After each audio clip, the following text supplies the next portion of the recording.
Merhabalar, ben Yavuz Bolat. Yine bir Patara bölümüyle beraberiz. Burası Patara Antik Kenti'nin kara giriş kısmı. Patara ilk olarak Hititli kaynaklarda M.Ö. 13. yüzyılda geçen bir isim. Arkamda gördüğünüz simgesel giriş kapısı 10 metre uzunluğunda, 20 metre genişliğinde. Hemen yanımda bulunan 8 köşeli çeşme ise 7-8 metre çapında. Şehrin giriş kısmı bu şekilde. Sağ tarafında kaya mezarları görüyorsunuz. Kaya mezarları şehrin girişine doğru devam ediyor. Ana giriş kapısından önce sizi mezarlık karşılıyor.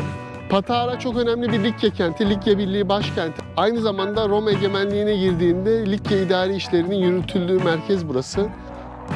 Patara'yı çok seviyorum. Patara bence günümüzde Efes'ten sonra en iyi korunan ve ayakta duran ikinci antik şehir. Ana giriş kısmı bu şekilde. Şimdi şehrin geri kalanını gezmeye devam edelim.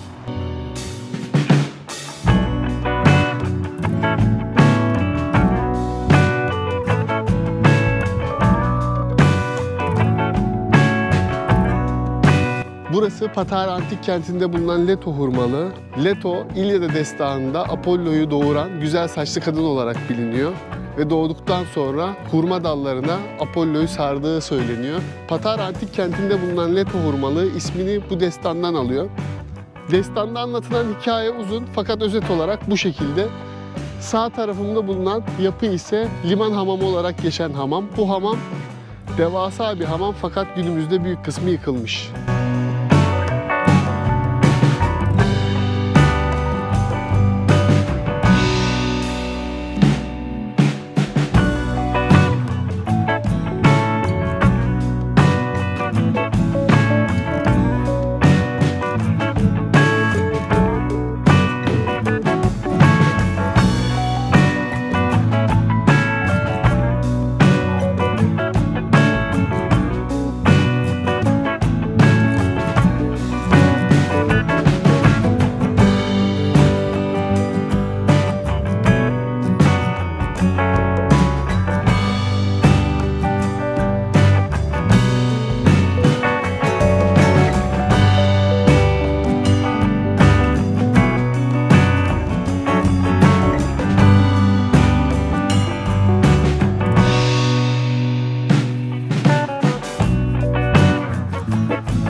Patara Antik Tiyatrosu gerçekten. Akustik muhteşem. Burası milattan sonra 2. yüzyılda yapılmış ve şehrin tepe yamaçlarında bulunuyor. Tepe yamaçlarına yapılmış bir antik tiyatro milattan sonra 2. yüzyılda ve 6.000 kişilik. Burası tamamen kumlar altında kalmış ta ki ortaya çıkarılana kadar.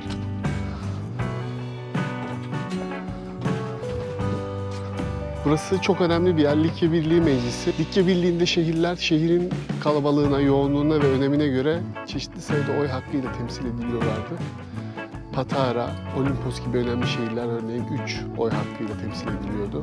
Ve bu üyeler buraya gelip Likya Birliği hakkında, şehirleri hakkında görüşmelerde bulunuyorlardı. Bir dönem bu meclis birlikte Roma'ya katılma kararı aldı ve Roma ile savaş kararı aldı.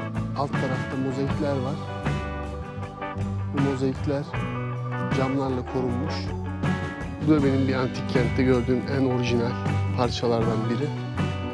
Likya Birliği'nde Likyalıların kullandığı bir antik tekne modeli.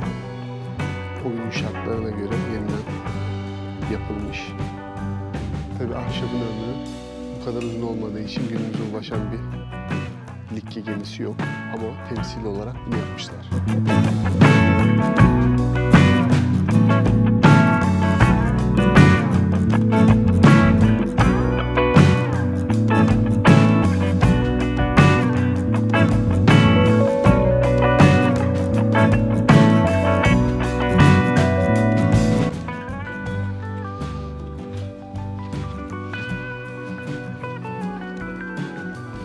Burası da Liman Caddesi. 12,5 metre genişliğinde bir cadde. Yapılan kazılar ve araştırmalar sonucu milattan sonra 7. yüzyılda işlevini yitirdiği tespit edilmiş. Antik Liman Caddesi burası. Şurası limana bağlanıyor. Liman giriş kapısı. Likya'nın denize açılan kapısı. Buradan gidiyordu Roma'ya bütün ham maddeler, tahıllar, kumaşlar ve madenler. Plaja geldim. Burası Patara plajı. Muhteşem dalgalar var. Burası hep dalgalı. Patara plajı karettaların üreme alanı olmasıyla meşhur. Akşam burası kapatılıyor. Gündüz inanılmaz bir yoğunluk var. Çok büyük bir sahili var buranın. Yaklaşık 8-10 kilometre uzunluğunda. Dalgalar çok yoğun. İleriye açılmadan çok yüzmek mümkün değil. Deniz, kumsal, muhteşem ama dalgalı. Böyle. Bu bölgedeki denizler genelde dalgalı oluyor. Ben daha çok sakin suları seviyorum. Çok da kumlu ayrıca. İnsanların çoğu da zaten ileriye doğru yürüyüp geliyor. Volta atıyor denizde. Çok yüzen yok. Burası meşhur olduğu için gelen insan sayısı hiç az değil. Geliyorlar. Burada çok yüzen yok. Birkaç tane ileride yüzen var. Genelde ileriye doğru volta atıp geri geliyor insanlar. Özel mi? Özel. Güzel mi? Çok güzel plaj ama ne kadar yüzülür, ne kadar burada keyif yapılır tartışılır. Karşıda ileride kum tepeleri var. Akşam gün batımını orada seyredeceğiz.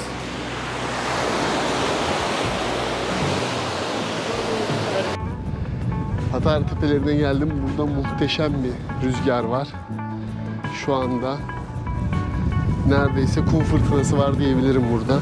Şöyle göstereyim kumları.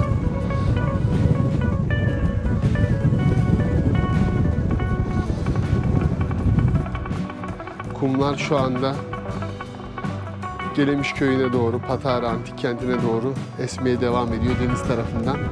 Zaten bu tepelerin oluşumu da bu şekilde.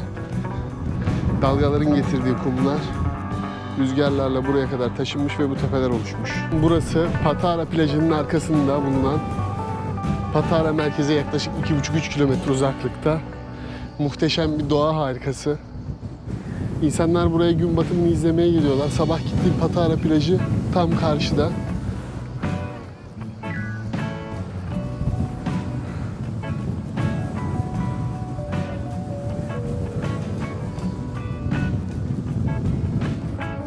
Çiftler romantizmin doruklarına ulaşırken tekler iç çekiştiriyor. Çok fazla rüzgar var. O yüzden drone uçuramadım burada. Bu seferlik drone çekimi yapamıyoruz.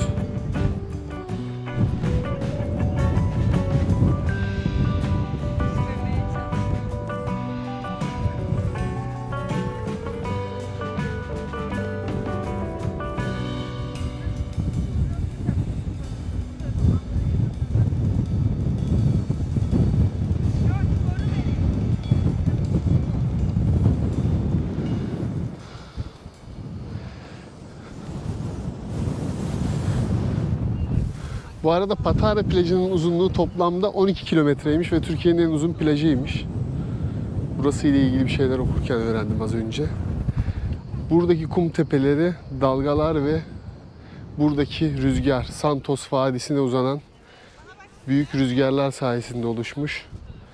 Dibi hemen orman zaten.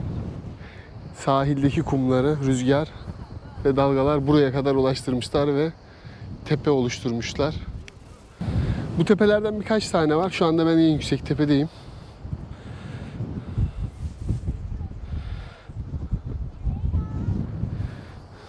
Patara bölümünü de burada bitirelim. Bugün çok talihsizlik yaşadım. Arızalar yaşadım. Sabahtan akşama kadar arızalarla uğraştım. Batarya sorunlarıyla uğraştım. Bakalım bölüm nasıl olacak? Beğenecek misiniz? Kanala abone olmayı, videoları beğenmeyi unutmayın. Kendinize iyi bakın. Görüşmek üzere.